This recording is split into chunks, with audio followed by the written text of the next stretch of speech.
Presiden Rusia Vladimir Putin menelepon Presiden Amerika Serikat Donald Trump pada Senin waktu setempat. Putin melontarkan usulan penyelesaian perang Iran. Informasi itu diungkap penasihat kebijakan luar negeri Kremlin Yuri Ushakov. Melalui telepon dengan wartawan, Ushakov mengatakan Trump menelepon Putin dalam pembicaraan sekitar 1 jam. Soal perang Iran, Putin menyebut agar penyelesaian perang dilakukan lebih cepat.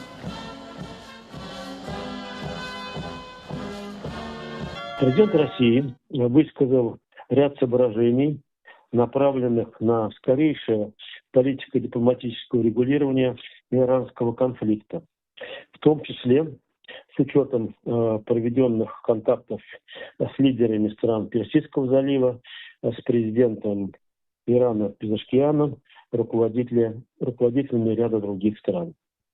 В свою очередь, президент США дал свою оценку развития ситуации в контексте ведущейся американо-израильской операции.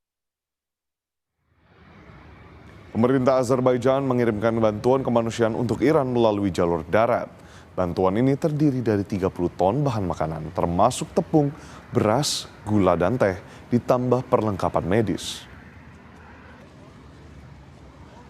Bildiğiniz kimi hazırda Azərbaycan Respublikasının prezidentinin tapşırığına uyğun olaraq Fövqəladə Hallar Nazirliyinin avtomobilləri ilə İran İslam Respublikasına yola salınan humanitar yardıma 30 tona yaxın qida məhsulları, bunun həmçinin un, düyü, qənd, çay, eyni zamanda dərman ləvazimatları da daxil olmuşdur.